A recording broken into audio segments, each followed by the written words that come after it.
ನಾವು ಎಂತ ಜಗತ್ತಲ್ಲಿ ಇದೀವಿ ಅಂದ್ರೆ ನಮ್ಮ ಸುತ್ತಮುತ್ತ ಸಾಕಷ್ಟು ಆಶ್ಚರ್ಯಕರ ಘಟನೆಗಳು ನಡೀತಾ ಇರುತ್ತೆ. ಆದ್ರೆ ಯಾರಿಗೆ ಗೊತ್ತಿತ್ತು 7 ಅದ್ಭುತಗಳ ಜೊತೆಗೆ 8ನೇ ಅದ್ಭುತ ಕೂಡ ಇದೆ ಅಂತ. ಎಷ್ಟು ವರ್ಷಗಳಿಂದ ಅದು ಬಚ್ಚಿಟ್ಕೊಂಡಿದೆ ಅಂತ. ಅದು ವಿಶಾಲವಾದ ದೇಶದಲ್ಲ, ಅದು ಹಿಮದ ಮಣಿಪುರದಲ್ಲಿ ವಿಶಾಲವಾದ ಸಮುದ್ರದಲ್ಲಿ ಇದೆ. ಬನ್ನಿ, ಪೂಜೆಯ ತಯಾರಿ ಈಗಾಗಲೇ ಮುಗ್ದಿದೆ. ಈಗ ನೀವು ಗುರುಕುಲಕ್ಕೆ ಹೋಗ್ಬೋದು. ಇದರರ್ಥ ನೀವು ಗುರುಕುಲಕ್ಕೆ ಬರೋದಿಲ್ವಾ? ಇಲ್ಲ, ಪ್ರತಿ ವರ್ಷ ಭಗವಂತ ಶಿವನ ಪೂಜೆಗೆ ಸಿಹಿ ಹಾಲಿಂದ ನಾನು ಅಭಿಷೇಕ ಮಾಡಬೇಕು. ಏನು ಸಿಹಿ ಹಾಲ? ಇದನ್ನ ನಾನು ಮೊದಲನೇ ಸಲ ಕೇಳ್ತಿದ್ದೀನಿ.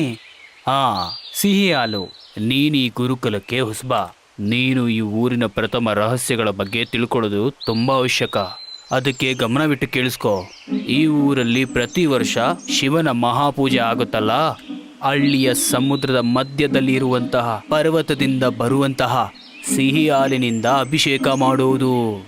ಏನು? ಪರ್ವತದಿಂದ ಬರುವಂತ ಸಿಹಿ ಹಾಲ? ಆದ್ರೆ ಪಂಡಿತರೆ, ಅದೇ ಹೇಗೆ ಸಾಧ್ಯ ಹೇಳಿ? ಅದು ಆ ಪರ್ವತದಿಂದ ಹಾಲು ಹೇಗೆ ಬರುತ್ತೆ, ನೀವೇ ಹೇಳಿ. ಅದನ್ನ ನೀನು ಸುಲಭವಾಗಿ ನಂಬೋಕ್ಕಾಗಲ್ಲ, ಆದ್ರೆ ಅದೇ ಸತ್ಯ.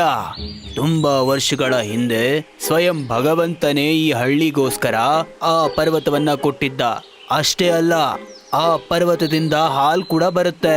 ನೀನು ಆ ಪರ್ವತವನ್ನ ಎಷ್ಟು ಹಗಿತೀಯೋ ಅಷ್ಟು ನಿನಗೆ ಚಿನ್ನನೇ ಸಿಗುತ್ತೆ. ಏನು? ಚಿನ್ನ? ಆದ್ರೆ ನಮ್ಗೆ ಆ ಚಿನ್ನದ ಮೇಲೆ ಯಾವ ಅಧಿಕಾರನೂ ಇಲ್ಲ. ಆ ಪರ್ವತ ಮತ್ತೆ ಆ ಚಿನ್ನ ಎಲ್ಲವೋ ಭಗವಂತನದು. ಅದನ್ನ ನಾವು ತಗೊಂಡ್ ಬಂದು ನಮ್ಮ ಹತ್ರ ಇಟ್ಕೊಳಕ್ಕಾಗಲ್ಲ. ನಾವೇನಾದ್ರೂ ಆ ರೀತಿ ಮಾಡಿದ್ರೆ ಈ ಪೂರ್ತಿ ಹಳ್ಳಿ ರೋಗದಿಂದ ನಾಶ ಆಗುತ್ತೆ. ಹೋಗು, ನೀನೀಗ ಗುರುಕುಲಕ್ಕೆ ಹೋಗು. ನಾನು ನಾಳೆ ಬೆಳಗ್ಗೆ ನಿನಗೆ ಸಿಗ್ತೀನಿ. ಆಯ್ತು ಪಂಡಿತರೆ. ರವಿಗೆ ಜಾದೂ ಪರ್ವತದ ಬಗ್ಗೆ ಹೇಳಿದ ಆದ್ಮೇಲೆ ಪಂಡಿತರು ಅಲ್ಲಿಂದ ಸಮುದ್ರದ ಕಡೆ ಬರ್ತಾರೆ. ಮಾರನೇ ದಿನ ಪಂಡಿತರು ಪೂಜೆಗೆ ಅಂತ ಮಂಟಪದ ಹತ್ರ ಬಂದ್ರು. ರವಿ ಕೂಡ ನಿಧಾನವಾಗಿ ಪೂಜೆಗೆ ಅಂತ ಬರ್ತಾನೆ. ಇಡೀ ಊರಿನ ಜನರು ಮಂಟಪದ ಹತ್ರ ಬರ್ತಾರೆ. ಪಂಡಿತರು ಒಂದು ಲೋಟದಲ್ಲಿ ಹಾಲನ್ನ ತಗೊಂಡು ಮಂತ್ರವನ್ನ ಪಠಿಸ್ತಾ ಅಭಿಷೇಕವನ್ನ ಶುರು ಮಾಡಿದ್ರು. ಓಂ ನಮಃ ಶಿವಾಯ, ಓಂ ನಮಃ ಶಿವಾಯ. ಪಂಡಿತರು ಶ್ರದ್ಧೆಯಿಂದ ಅಭಿಷೇಕವನ್ನ ಪೂರ್ತಿಗೊಳಿಸಿ ಆ ಸಿಹಿ ಹಾಲನ್ನ ಪ್ರಸಾದದ ರೀತಿ ಎಲ್ರಿಗೂ ಹಂಚಿದ್ರು. ಆದ್ರೆ ಅಲ್ಲೊಂದು ವಿಚಿತ್ರ ನಡೆದೋಯ್ತು. ಹಾಗೆ ಆ ಹಳ್ಳಿ ಜನರು ಹಾಲನ್ನ ಕುಡಿದ ಕೂಡ್ಲೆ ಒಬ್ಬೊಬ್ರಾಗೆ ಎಲ್ರ ಬಾಯಿಂದಾನು ನೊರೆ ಬರೋದಕ್ಕೆ ಶುರುವಾಯ್ತು. ಮತ್ತೆ ಎಲ್ರಿಗೂ ಆರೋಗ್ಯ ಕೆಡೋದಕ್ಕೆ ಶುರುವಾಯ್ತು. ಅಯ್ಯೋ, ಇದೇನಾಗ್ತಿದ್ಯಪ್ಪ? ಹಳ್ಳಿಯ ಜನರ ಆರೋಗ್ಯ ಯಾಕೆ ಈ ರೀತಿ ಹಾಳಾಗ್ತಾ ಇದೆ? ಗೊತ್ತಾಗ್ತಿಲ್ಲ ಪಂಡಿತರೆ. ಇದು ಒಳ್ಳೇದಲ್ಲ, ಇದು ಒಳ್ಳೇದಲ್ಲ. ಖಂಡಿತ ಏನೋ ಒಂದು ಅನಾಚಾರ ಆಗಿದೆ. ರವಿ, ನೀನು ಇವ್ರೆಲ್ರಿಗೂ ಚಿಕಿತ್ಸೆಯನ್ನ ಕೊಡ್ಸು. ನಾನೀಗ್ಲೇ ಬರ್ತೀನಿ. ಆದ್ರೆ ನೀವ್ ಎಲ್ಲಿಗೆ ಹೋಗ್ತಿದ್ರ ಪಂಡಿತರೆ? ಪರ್ವತದ ಹತ್ರ. ಪಂಡಿತರು ಪರ್ವತದ ಬಗ್ಗೆ ಹೇಳಿದನ್ನ ಕೇಳಿ ರವಿ ಸಪ್ಪಗಾಗೋಗ್ತಾನೆ. ಅವನು ಪಂಡಿತರನ್ನ ತಡಿಬೇಕು ಅಂದ್ಕೊಂಡ, ಆದ್ರೆ ಅವನಿಗೆ ತಡಿಯೋಕಾಗ್ಲಿಲ್ಲ. ಮತ್ತೆ ಇನ್ನೊಂದ್ ಕಡೆ ಆ ಜಾದೂ ಪರ್ವತದ ಕಡೆ ಪಂಡಿತರು ಬಂದು ನೋಡಿದಾಗ ಅವ್ರಿಗೆ ಆಶ್ಚರ್ಯ ಆಯ್ತು. ಅಯ್ಯೋ, ಇದೇನಪ್ಪ? ಇದು ಪ್ರಕೋಪ! ಅವ್ರು ನೋಡ್ತಿದ್ದ ಹಾಗೇನೆ ಆ ಜಾದೂವಿನ ಪರ್ವತ ನಿಧಾನವಾಗಿ ಕರಗಿ ಸಮುದ್ರದ ನೀರಿನಲ್ಲಿ ಸೇರ್ಕೊಳ್ತಾ ಇತ್ತು. ಇಂಥ ದೃಶ್ಯನ ಅವರು ಇದೇ ಮೊದಲು ನೋಡ್ತಾ ಇರೋದು. ಪಂಡಿತರಿಗೆ ಈಗ ಎಲ್ಲ ಅರ್ಥ ಆಗೋಕ್ ಶುರುವಾಯ್ತು. ಯಾರೋ ಪರಂಪರೆಯನ್ನ ಮುರಿಯೋದಕ್ಕೆ ಶುರು ಮಾಡ್ತಿದ್ದಾರೆ ಅಂತ. ಪಂಡಿತರು ತುಂಬಾ ಕೋಪ ಮಾಡ್ಕೊಂಡು ಗುರುಕುಲದ ಕಡೆ ಬಂದ್ರು. ಅಯ್ಯೋ ಪಂಡಿತ್ರೆ, ಏನಾಯ್ತು? ನೀವ್ಯಾಕೆ ಇಷ್ಟೊಂದು ಕೋಪದಲ್ಲಿದ್ದೀರಾ? ಯಾಕಂದ್ರೆ ಯಾರು ನಾವು ಕಾಪಾಡ್ಕೊಂಬಂದ ಪರಂಪರೆಯನ್ನ ಹಾಳು ಮಾಡಿದ್ದಾರೆ. ಆ ಪರ್ವತ ನಿಧಾನವಾಗಿ ಕರಗ್ತಿದೆ. ಏನು? ಈ ರೀತಿ ಆಗೋದಕ್ಕೆ ಹೇಗ್ ಸಾಧ್ಯ? ಅದನ್ನೇ ನಾನು ತಿಳ್ಕೋಬೇಕಂತಿರೋದು. ಆಗ ಪಂಡಿತರು ಒಂದು ಯಜ್ಞವನ್ನ ಶುರು ಮಾಡಿದ್ರು. ಓಂ ಅಗ್ನಿಯೇ ನಮಃ, ಓಂ ಅಗ್ನಿಯೇ ನಮಃ, ಓಂ ಅಗ್ನಿಯೇ ನಮಃ. ಹೇ ಅಗ್ನಿದೇವ, ನನಗೆ ನಿಮ್ಮ ಸಹಾಯ ಬೇಕು. ನನಗೆ ನಿಮ್ಮ ಸಹಾಯ ಬೇಕೇ ಬೇಕು. ಯಾರು ಛಲ ಮತ್ತೆ ಕಪಟದಿಂದ ಯಾರು ಪುರಾತನ ಪರಂಪರೆಯನ್ನ ಹಾಳು ಮಾಡಿದ್ದಾರೆ. ಇದರಿಂದ ಇಡೀ ಹಳ್ಳಿಯ ಜನ ಗಂಭೀರ ಕಾಯಿಲೆಯಿಂದ ನರಳುತ್ತಿದ್ದಾರೆ.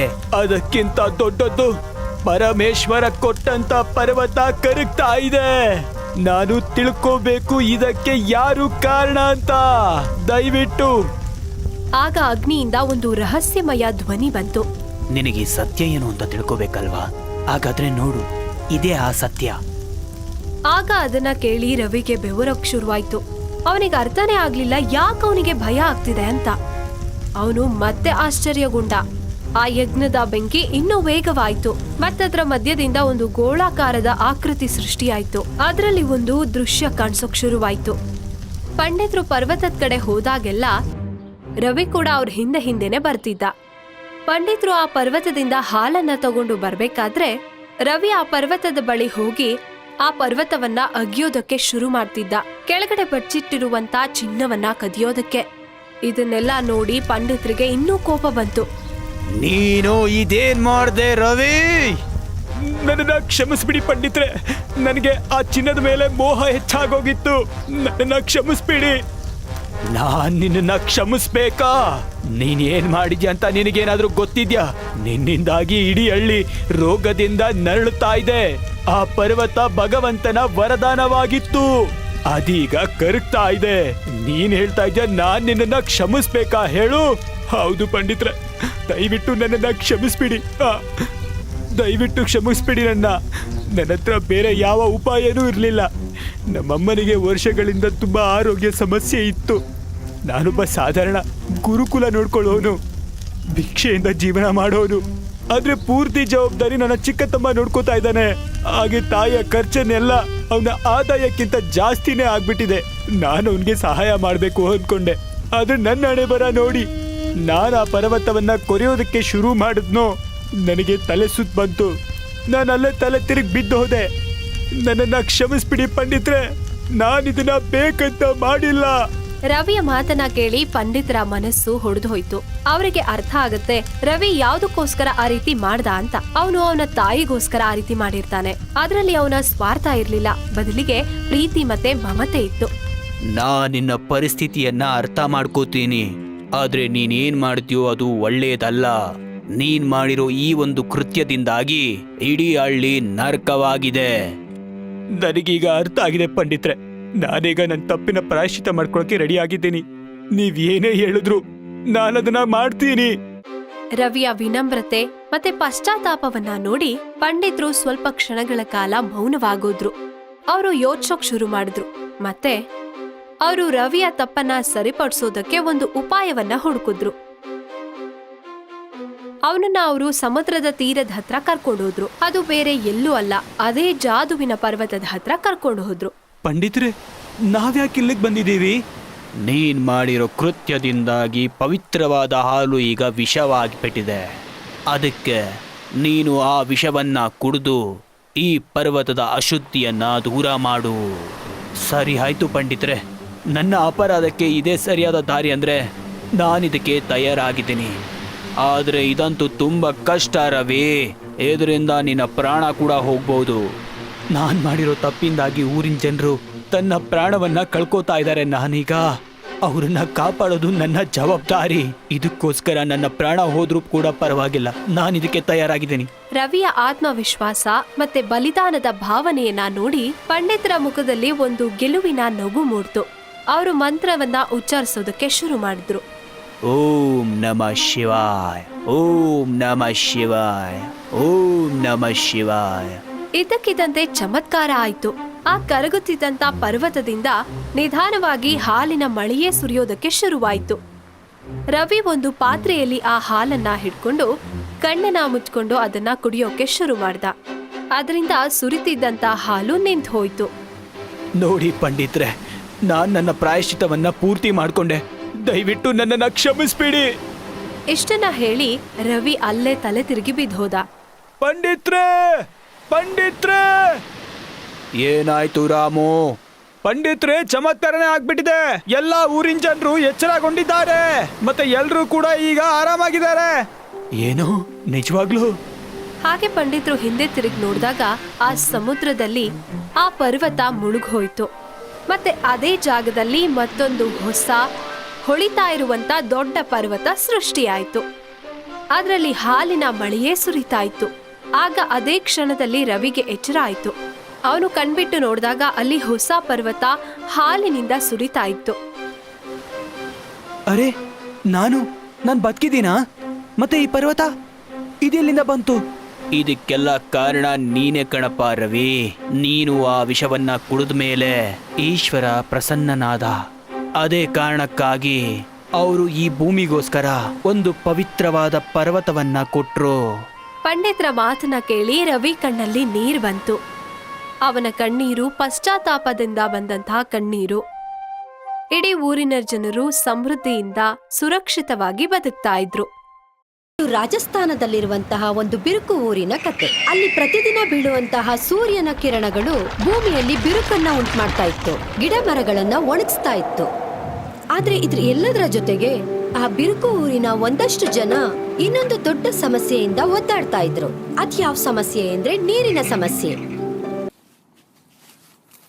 ಅರೆ ಮಂಗಳ, ಇಷ್ಟೊತ್ತಲ್ಲಿ ನೀನು ಮಡಿಕೆ ತಗೊಂಡು ಎಲ್ಗೋಗ್ತಿದ್ಯಮ್ಮ ತಾಯಿ? ರೇ ನಾನು ಬಾವಿಯಿಂದ ನೀರ್ ತರೋದಿಕ್ ಹೋಗ್ತಾ ಇದ್ದೀನಿ. ಏನ, ನಿನಗೇನಾದ್ರೂ ತಲೆ ಕೆಟ್ಟಿದ್ಯಾ ಹೇಗೆ ಹೇಳು? ಅಪ್ಪಿ ತಪ್ಪಿ ಯಾರಾದ್ರೂ ನಿನ್ನ ನೋಡ್ಬಿಟ್ರೆ ದೊಡ್ಡ ಗಲಾಟನೆ ಆಗ್ಬಿಡತ್ತಮ್ಮ, ಗೊತ್ತು ತಾನೆ ನಿಂಗು? ಏನಾದ್ರೂ ಆಗ್ಲಿ, ಮನೆಯಲ್ಲಿ ಒಂದ್ ತೊಟ್ಟು ನೀರಿಲ್ಲ ಕುಡಿಯೋದಿಕ್ಕೆ, ಗೊತ್ತಾ? ನಾನ್ ನನ್ ಮಕ್ಳನ್ನ ದಾಹದಿಂದ ಸಾಯೋದಿಕ್ ಬಿಡ್ಲಾ? ಇಲ್ಲ, ನೀವು ನನ್ನನ್ನ ಹೋಗೋದಿಕ್ ಬಿಡಿ. ನೋಡು ಮಂಗ್ಲ, ನನಗೆ ನಿನ್ ಪರಿಸ್ಥಿತಿ ಅರ್ಥ ಆಗ್ತಿದ್ಯಮ್ಮ.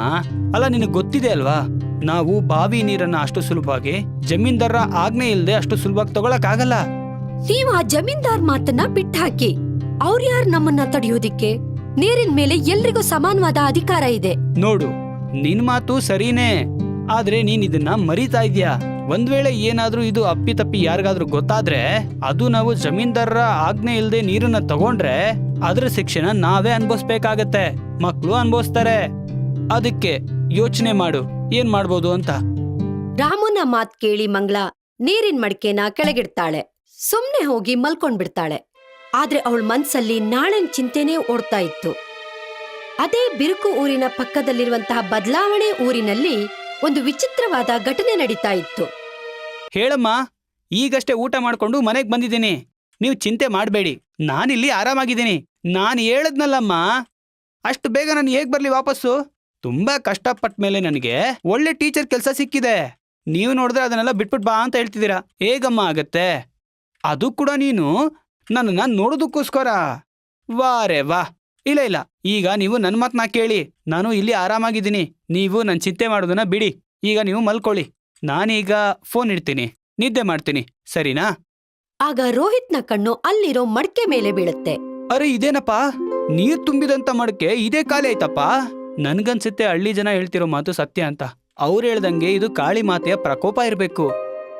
ಆ ವಿಚಿತ್ರ ಘಟನೆ ಇದೆ.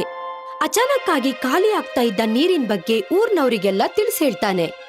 ಮತ್ತೆ ಸರ್ಪಂಚ್ ಆಫೀಸ್ನಲ್ಲಿ ಎಲ್ರೂ ಕೂಡ ಸೇರ್ತಾರೆ. ಇಲ್ಲ, ನೀವಿನ್ನು ಜಾಸ್ತಿ ಏನು ಮಾತಾಡ್ಬೇಡಿ ಸರ್ಪಂಚ್ರೆ. ನೀವ್ ಈ ಸಮಸ್ಯೆಗೆ ಪರಿಹಾರ ಹುಡುಕಿ, ಇಲ್ಲ ಅಂದ್ರೆ ಗಲಾಟೆ ಮಾಡ್ಬಿಡ್ತೀವಿ. ನೋಡುದ್ರಲ್ವಾ, ನಮ್ ಸ್ಕೂಲಿನ ಊರ್ ಮಾಸ್ಟ್ರು ಮನೆಯಿಂದನೂ ಕೂಡ ನೀರ್ ಕಾಣೆಯಾಗಿದೆ. ಇಲ್ಲ, ಇದು ಒಳ್ಳೇದಲ್ಲ. ನೀವು ಆದಷ್ಟು ಬೇಗ ಊರಿನ ಕಾಳಿ ಮಾತೆಯ ಮಂದಿರದಲ್ಲಿ ಒಂದು ಹೋಮ ಮಾಡಿ. ಇದು ಖಂಡಿತ ಕಾಳಿ ಮಾತೆಯ ಪ್ರಕೋಪ ಆಗಿದೆ. ಇಲ್ಲ ಅಂದ್ರೆ ಅಚಾನಕ್ ಆಗಿ ನೀರ್ ಹೇಗ್ ಖಾಲಿ ಆಗುತ್ತೆ. ಸರಿಯಾಗಿ ಹೇಳ್ತಾ ಇದ್ದಾರೆ, ಹೋಮ ಮಾಡ್ಲೇಬೇಕು. ಹಳ್ಳಿ ಜನರು ನಡೆಸಿರುವಂತಹ ಪಂಚಾಯ್ತಿಯನ್ನ ನೋಡಿ ಸರ್ಪಂಚರು ಚಕಿತರಾಗ್ತಾರೆ. ಅವರಿಗೊಂದು ಅರ್ಥ ಆಗ್ತಾ ಇರ್ಲಿಲ್ಲ. ಆಗ ರೋಹಿತ್ಗೆ ಒಂದು ಯೋಚನೆ ಬರುತ್ತೆ. ಅದರಿಂದಾಗಿ ನೀರ್ ಕಾಣೆ ಆಗ್ತಿರುವಂತಹ ದಾರಿ ಗೊತ್ತಾಗುತ್ತೆ. ಇರಿ, ಸ್ವಲ್ಪ ಸಮಾಧಾನ ಮಾಡ್ಕೊಳ್ಳಿ. ನೋಡಿ, ನಮ್ಮ ಹಳ್ಳಿಯಲ್ಲಿ ನಡೀತಿರುವಂತ ಈ ಒಂದು ವಿಚಿತ್ರ ಘಟನೆ ನಮ್ಗೆ ತೊಂದರೆ ಕೊಡ್ತಾ ಇದೆ. ಇಂಥ ಪರಿಸ್ಥಿತಿಯಲ್ಲಿ ನಾವು ಸಮಾಧಾನವಾಗಿ ತೀರ್ಮಾನ ತಗೊಳ್ಳಿಲ್ಲ ಅಂದ್ರೆ ನಾವಿದಕ್ಕೊಂದು ದಾರಿನ ಹುಡ್ಕಕ್ ಆಗೋದಿಲ್ಲ. ಇದು ಕಾಳಿ ಮಾತೆಯ ಪ್ರಕೋಪ ಅಂತ ಹೇಳಕ್ ಆಗಲ್ಲ. ನನ್ಗನ್ಸ್ತಿದೆ ಇದು ಕಾಳಿ ಮಾತೆಯ ಪ್ರಕೋಪ ಅಲ್ಲ. ಇದು ಕಾಳಿ ಮಾತೆ ಪ್ರಕೋಪ ಅಲ್ಲ ಅಂದ್ರೆ ಮತ್ತಿನ್ನೇನು? ದಿಢೀರಂತ ನೀರು ಹೇಗ್ ಕಾಣೆ ಆಗತ್ತೆ, ಯಾಕಂದ್ರೆ ಅದನ್ನ ಕಳ್ತನ ಮಾಡಿದಾಗ. ಏನು ಕಳ್ತನ? ಹಾ, ಕಳ್ತನ. ರೋಹಿತ್ ಬಾಯಿಂದ ಬಂದಂತಹ ಈ ಕಳ್ಳತನ ಪದವನ್ನ ಕೇಳಿ ಎಲ್ರೂ ಚಕಿತರಾಗ್ತಾರೆ. ಚಿನ್ನ ಬೆಳ್ಳಿ ಕದಿಯೋ ಕಾಲದಲ್ಲಿ ನೀರನ್ ಯಾರು ಕದೀತಾರೆ? ರೋಹಿತ್ ಪುಟ್ಟ, ನೀನಿದೇನಪ್ಪ ಹೇಳ್ತಾ ಇದೀಯಾ? ನೀರನ್ನ ಯಾರಪ್ಪ ಕದೀತಾರೆ? ಮತ್ತೆ ಯಾತಕ್ ಕದೀತಾರೆ ಅಂತ ನನಗಂತೂ ನಿಜವಾಗ್ಲೂ ಗೊತ್ತಿಲ್ಲ ಸರ್. ಆದ್ರೆ ನನಗಿದ್ರಲ್ಲಿ ಯಾವುದೇ ಬೇರೆ ಅನುಮಾನ ಇಲ್ಲ. ಹಳ್ಳಿಲ್ ನಡೀತಿರೋ ಈ ಘಟನೆ ಹಿಂದೆ ನನಗನ್ಸುತ್ತೆ ಖಂಡಿತ ಯಾರ್ದೋ ಒಬ್ರದ್ದು ಕೈ ಇದೆ ಅಂತ. ನೀವೇ ಯೋಚನೆ ಮಾಡಿ, ನಮ್ಮೆಲ್ಲರ ಮನೆಯಲ್ಲಿ ಅಚಾನಕವಾಗಿ ಮಡಕೆಲಿರುವಂತ ನೀರು ಹೇಗ್ ಖಾಲಿ ಆಗತ್ತೆ? ಮತ್ತೆ ಇದು ಎಲ್ಲರ ಮನೆಯಲ್ಲಿ ಖಾಲಿ ಆಗ್ತಿಲ್ಲ, ಬದಲಾಗಿ ಒಂದು ಮನೆಯಿಂದ ಇನ್ನೊಂದು ಮನೆ ಖಾಲಿ ಆಗ್ತಿದೆ. ಮತ್ತೆ ಯಾರು ಮನೇಲಿ ಇರಲ್ವೋ ಅವ್ರ ಮನೇಲಿ ಮಾತ್ರ ಇದು ಖಾಲಿ ಆಗ್ತಿರೋದು. ಒಂದೊಂದ್ಸಲ ನಮ್ಮ ಮನೆಯಲ್ಲಿ, ಇನ್ನೊಂದ್ಸಲ ನಿಮ್ ಮನೆಯಲ್ಲಿ. ಒಂದ್ ವೇಳೆ ಕಾಳಿ ಮಾತೆ ಪ್ರಕೋಪ ಆಗಿದ್ರೆ ಎಲ್ಲರ ಮನೆಯಲ್ಲೂ ಖಾಲಿ ಆಗ್ಬೇಕಿತ್ತು ಅಲ್ವಾ? ನೀವೇ ಹೇಳಿ. ಅದಕ್ಕೆ ನನಗೇನ್ ಅನಿಸ್ತಿದೆ ಅಂದ್ರೆ ಇದರಿಂದ ಯಾರ್ದೋ ಒಬ್ಬ ಮನುಷ್ಯರ ಕೈವಾಡ ಇದೆ ಅಂತ. ರೋಹಿತ್ ನ ಮಾತ್ ಕೇಳಿ ಸರ್ಪಂಚರು ಶಾಂತರಾಗ್ತಾರೆ. ಹಾಗೆ ಅಲ್ಲಿರುವ ಜನರು ಕೂಡ ರೋಹಿತ್ ಮಾತಿಗೆ ಒಪ್ಪಿಗೆಯನ್ನು ಸೂಚಿಸ್ತಾರೆ. ಈಗ ಅವರು ಶುರು ಮಾಡ್ತಾರೆ ನೀರ್ ಕಳ್ಳರು ಯಾರು ಅಂತ ಹುಡ್ಕೋದಿಕ್ಕೆ. ಮರುದಿನ ರಾತ್ರಿ ರೋಹಿತ್ ಹೇಳಿದನ್ನ ಕೇಳಿ ಸರ್ಪಂಚರು ತನ್ನ ಮನೆಗೆ ಬೀಗವನ್ನ ಹಾಕಿ ಹೊರಗಡೆ ಹೋಗೋ ತರ ನಾಟಕವನ್ನ ಮಾಡ್ತಾರೆ. ರೋಹಿತ್ ಏನ್ ಹೇಳಿದ್ನೋ ಹಾಗೆ ಆಗುತ್ತೆ. ಹಳ್ಳಿಯ ನೀರಿನ ಕಳ್ಳ ಸಿಕ್ಬೀಳ್ತಾನೆ. ಅಯ್ಯಯ್ಯೋ, ನನ್ನನ್ನ ಬಿಟ್ಬಿಡಿ, ನನ್ನನ್ನ ಬಿಟ್ಬಿಡಿ, ನಾನು ಯಾವ್ದೇ ರೀತಿ ತಪ್ಪು ಮಾಡಿಲ್ಲ, ನನ್ನನ್ನ ಬಿಟ್ಬಿಡಿ. ಅರೆ ನೋಡು ಎಷ್ಟು ತಲೆ ಎತ್ತಿ ಮಾತಾಡ್ತಿದ್ದಾನೆ ಇವನು. ನಾಚಿಕೆ ಆಗೋದಿಲ್ವಾ ನಿನ್ಗೆ? ಬಿಟ್ಬಿಡಿ ಬಿಟ್ಬಿಡಿ ಅಂತಿದೀಯಾ? ಮನೆಗ್ ಬಂದು ನೀರ್ ಕದಿತಾ ಇದೀಯ ನೀನು. ಮತ್ತೆ ಹೇಳ್ತಾ ಇದೀಯಾ ನಾನೇನು ತಪ್ಪು ಮಾಡಿಲ್ಲ ಅಂತ. ನಿನಗ್ ಗೊತ್ತಾ ನೀನ್ ಏನ್ ಪಾಪ ಮಾಡಿದೀಯಾ ಅಂತ? ಎಂತ ಪಾಪ? ಇಲ್ಲ ಇಲ್ಲ, ನಾನು ಎಂತ ಪಾಪನೂ ಮಾಡೇ ಇಲ್ಲ ಗೊತ್ತಾ. ನಾನು ಏನೆಲ್ಲ ಮಾಡಿದೀನೋ ಅದು ಅವಶ್ಯಕತೆ ಇರೋದಕ್ಕೋಸ್ಕರ ಮಾಡಿದ್ದು. ನನ್ನನ್ನ ಕ್ಷಮಿಸ್ಬಿಡಿ. ಅಲ್ಲ, ನೀನು ಜನಗಳ ಮನೆಗೆ ಬಂದು ನೀರ್ ಕದಿತ್ಯಲ್ಲ, ಅದ್ ಎಂತ ಅವಶ್ಯಕತೆ ಇದೆ ನಿನಗೆ? ಹೇಳ್ತೀನಿ, ಎಲ್ಲನೂ ಹೇಳ್ತೀನಿ. ಇದರ ಶುರುವು 6 ತಿಂಗಳ ಹಿಂದೆ ಆಗಿದ್ದು. ಆಗ ನನ್ನ ಸಾಲನ ತೀರ್ಸಕ್ ಆಗ್ಲಿಲ್ಲ. ಅಲ್ಲಿ ಏನಾಯ್ತು ಅಂದ್ರೆ... ಏನಂದೆ ನೀನ? ದುಡ್ಡಿಲ್ವಾ ನಿನ್ ಹತ್ರ? ಹೌದು ಯಜಮಾನ್ರೆ, ದುಡ್ಡಿಲ್ಲ ನನ್ನ ಹತ್ರ. ಈ ತಿಂಗಳು ನಾನು ಏನೇನೆಲ್ಲ ದುಡ್ದಿದ್ನೋ ಅದನ್ನೆಲ್ಲ ನನ್ನ ಮಗ ರಾಜವನಿಗೆ ಆಸ್ಪತ್ರೆ ಖರ್ಚು ಮಾಡಿದೆ. ಅದಕ್ಕೆ ನಾನು ಈ ಸಲ ಕೂಡ ನಿಮ್ಮ ಹತ್ರ ಮಾಡಿರೋ ಸಾಲನ ತೀರ್ಸಕ್ಕಾಗ್ತಿಲ್ಲ. ನಾಡ, ನನಗೆ ನಿನ್ನ ಕತೆ ಎಲ್ಲ ಹೇಳ್ಬೇಡ. 5 ವರ್ಷದಿಂದ ಒಂದು ಸಾಲನೂ ಕೂಡ ನೀನು ತೀರ್ಸೇ ಇಲ್ಲ. ಹೋಗ್ಲಿ, ಹಿಂದಿನ ತಿಂಗಳದ ಏನಾದ್ರೂ ನೀನ್ ತೀರ್ಸಿದ್ಯಾ? ಹೇಳೋ. ಇದು ಹೀಗೆ ನಡೀತಿದ್ರೆ ಏನಾಗತ್ತೆ ಅಂತ ನಿನ್ಗೂ ಚೆನ್ನಾಗಿ ಗೊತ್ತಿದೆ ತಾನೇ? ಹೌದು ಯಜಮಾನ್ರೆ, ಗೊತ್ತಿದೆ ನನಗೆ. ಆದ್ರೆ ನಾನು ಏನ್ ಮಾಡ್ಲಿ? ನನ್ ಮಗ 6 ತಿಂಗಳಿಂದ ಹುಷಾರ್ ತಪ್ಪಿದ್ದಾನೆ. ಎಷ್ಟೇ ಆಸ್ಪತ್ರೆಗೆ ತೋರಿಸಿದ್ರು ಕೂಡ ಅದರಿಂದ ಅವನಿಗೆ ಏನು ಉಪಯೋಗ ಆಗ್ತಿಲ್ಲ. ಬದಲಾಗಿ ಇನ್ನೂ ಅವನ ಆರೋಗ್ಯ ತುಂಬಾನೇ ಹದಗೆಡ್ತಾ ಇದೆ. ಅದಕ್ಕೆ ನನಗನಿಸ್ತಿದೆ ಬರೋ ತಿಂಗಳಲ್ಲೂ ಕೂಡ ನಾನ್ ನಿಮ್ಮ ಸಾಲನ ನಾನು ಕೊಡೋದಕ್ಕೆ ಆಗೋದಿಲ್ಲ ಅಂತ ಅನ್ಸುತ್ತೆ. ಏನೋ ನೀನು ಕೊಡೋದಿಲ್ವಾ? ಹಾಗಾದ್ರೆ ನಿನ್ನ ಸುಮ್ಮನೆ ಬಿಡಬಾರ್ದು. ನೀನ್ ಈ ರೀತಿ ಬದಲಾಗೋದಿಲ್ಲ. ನಿನಗೆ ಸಾಲ ತೀರ್ಸಕ್ ಆಗಲ್ಲ ಅಂದ್ಮೇಲೆ ಯಾಕೋ ತಗೋತ್ಯಾ? ಇಲ್ಲ, ನಾನು ಆ ಸಾಲವನ್ನ ಹೇಗಾದ್ರೂ ಮಾಡಿ ತಗೊಳ್ತೀನಿ. ಇವತ್ತಿಂದ ನೀನು ಹಳ್ಳಿಯಲ್ಲಿ ಬಾವಿ, ನದಿ ಎಲ್ಲೂ ಕೂಡ ನೀನು ನೀರನ್ನ ತಗೊಳ್ಳೇಬಾರ್ದು. ನೀನು ಈ ಹಳ್ಳಿಯ ನೀರನ್ನ ಕುಡಿಬಾರ್ದು. ನೀನು ಕುಡಿಲೇಬೇಕು ಅಂದ್ರೆ ಅದಕ್ಕೆ ನೀನು ದುಡ್ಡನ್ನ ಕೊಡ್ಬೇಕಾಗತ್ತೆ. ಏನು ದುಡ್ಡ? ಬೇಡ ಬೇಡ ಯಜಮಾನ್ರೆ, ನೀವ್ ಈ ರೀತಿ ಮಾಡಬೇಡಿ. ನನ್ನ ಹೆಂಡತಿ ಮತ್ತೆ ಮಕ್ಕಳು ನೀರಿಲ್ದೆ ಬದುಕಬೇಕಾಗತ್ತೆ. ನಮ್ಮ ಮೇಲೆ ಕರುಣೆ ತೋರಿಸಿ ಯಜಮಾನ್ರೆ, ಕರುಣೆ ತೋರಿಸಿ. ಈ ರೀತಿ ನಮ್ಮ ಜಮೀನ್ದಾರರು ನಮ್ಮ ಹತ್ರ ದುಡ್ಡನ್ನ ಇಸ್ಕೊಳ್ಳೋದಕ್ಕೆ ಶುರು ಮಾಡ್ಬಿಟ್ಟಿದ್ದಾರೆ. ಏನು? ಆದ್ರೆ ಇದು ತಪ್ಪಲ್ವಾ? ಅವರು ಈ ರೀತಿ ಮಾಡಬಾರ್ದು. ಮಾಡ್ತಾರೆ, ಯಾಕೆ ಮಾಡಲ್ಲ? ಹಳ್ಳಿ, ಬಾವಿ, ನದಿ ಅಕ್ಕಪಕ್ಕದಲ್ಲಿರುವಂತ ಜಮೀನ್ಗಳೆಲ್ಲ ಅವರ ಹೆಸರಲ್ಲೇ ಇದೆ. ಅದಕ್ಕೆ ಅವ್ರು ಏನ್ ಬೇಕಾದ್ರೂ ಮಾಡಬಹುದು. ಶುರುವಿನ ದಿನದಲ್ಲಿ ಎಲ್ಲಾನು ಚೆನ್ನಾಗೇ ಇತ್ತು.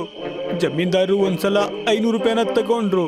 ಆದ್ರೆ ನಿಧಾನವಾಗಿ ಅವರ ಕ್ರೂರತ್ವ ಜಾಸ್ತಿನೇ ಆಯ್ತು. ಮತ್ತೆ ಅವರು ದುಡ್ಡನ್ನ ಹೆಚ್ಚು ಮಾಡೋದಕ್ಕೆ ಶುರು ಮಾಡಿದ್ರು. ಒಂದೊಂದ್ಸಲ 500, 500ರಿಂದ 1000, 1000ದಿಂದ 2000 ಮಾಡೋದಕ್ಕೆ ಶುರು ಮಾಡಿದ್ರು. ನಾವೇನ್ ಮಾಡೋಣ? 5000ವರೆಗೂ ಬಂದ್ರು. ನನ್ ಮಗ ರಾಜನ್ಗೆ ಹುಷಾರಿಲ್ಲ. ನಾನ್ ದುಡ್ದಿದ್ದೆಲ್ಲ ನಾನು ಅವನ ಆರೋಗ್ಯಕ್ಕೇನೆ ಸುರಿದಿದ್ದೀನಿ. ಇನ್ನು ನನ್ನ ಹಣನ ಎಲ್ಲಿಂದ ತಗೊಂಡ್ ಬರ್ಲಿ? ಅದಕ್ಕೆ ನಾನು ಯೋಚನೆ ಮಾಡಿದೆ, ನಮ್ಮೂರಲ್ಲಿಲ್ಲ ಅಂದ್ರೆ ಪಕ್ಕದೂರಲ್ಲಾದ್ರೂ ನೀರು ತಗೋಬಹುದಲ್ಲ ಅನ್ಕೊಂಡೆ. ಅದಕ್ಕೆ ನಾನು ಕದಿಯೋದಕ್ಕೆ ಶುರು ಮಾಡಿದೆ. ಈ ಊರಿನ ಬಾವಿಯಿಂದ ನಾನು ನೀರನ್ನ ತಗೋಬಹುದಿತ್ತು.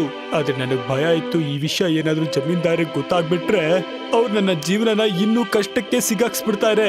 ಅದಕ್ಕೆ ಇದೆಲ್ಲ ನನ್ನ ಅವಶ್ಯಕತೆಗೋಸ್ಕರ ಮಾಡಿದ್ದು. ರಾಮುನ ಕತೆ ಕೇಳಿ ಅಲ್ಲಿರುವ ಜನರು ದಿಗ್ಭ್ರಾಂತರಾದ್ರು. ಎಲ್ರು ಕೇಳಿ ನಿಶಬ್ದರಾದ್ರು. ಆಗ ರಾಮು ರೋಹಿತ್ಗೆ ಸಹಾಯ ಮಾಡೋದಕ್ಕೆ ನಿರ್ಧಾರ ಮಾಡಿದ್ರು. ರಾಮು, ನೀವು ನನ್ನ ಕ್ಷಮಿಸ್ಬಿಡಿ. ನಮ್ಗೆ ನಿಮ್ ವಿಷಯ ಗೊತ್ತಿಲ್ಲದೆ ನಿಮ್ ಮನಸ್ಸಿಗೆ ನಾವು ನೋವು ಕೊಟ್ಬಿಟ್ವಿ. ನೀವು ಇದನ್ನ ಇಲ್ಲಿಗೆ ನಿಲ್ಲಿಸಿ. ನಾವು ಸ್ವತಂತ್ರ ಭಾರತದ ನಾಗರಿಕರು. ಇವತ್ತಿನ ಕಾಲದಲ್ಲಿ ಯಾರೂ ಕೂಡ ನೀರಿನ ಮೇಲೆ ಹಕ್ಕನ್ನ ಚಲಾಯಿಸಕ್ಕೆ ಹೋಗ್ಬಾರ್ದು. ಇದು ಪಾಪ, ಘೋರ ಪಾಪ. ಇದರ ಶಿಕ್ಷೆ ಆ ಜಮೀನ್ದಾರಿಗೆ ಸಿಗಲೇಬೇಕು. ರೋಹಿತ್ನ ಮಾತ್ ಕೇಳಿ ರಾಮು ಕಣ್ಣಲ್ಲಿ ನೀರ್ ಬಂತು. ಇದಾದ ಮರುದಿನ ರಾಮು ಜೊತೆಗೆ ರೋಹಿತ್ ಪೊಲೀಸ್ ಠಾಣೆಗೆ ಹೋಗ್ತಾನೆ. ಅಲ್ಲಿನ ಜಮೀನ್ದಾರನ ವಿರುದ್ಧ ಕಂಪ್ಲೇಂಟ್ ಕೊಡ್ತಾನೆ. ಇದಾದ್ಮೇಲೆ ಪೊಲೀಸ್ನವರು ಜಮೀನ್ದಾರನ ಅರೆಸ್ಟ್ ಮಾಡಿ ಜೈಲ್ ಒಳಗೆ ಹಾಕ್ತಾರೆ. ಹಾಗೆ ರಾಮುನ ಸಾಲ ಕೂಡ ಜಪ್ತಿ ಮಾಡ್ತಾರೆ.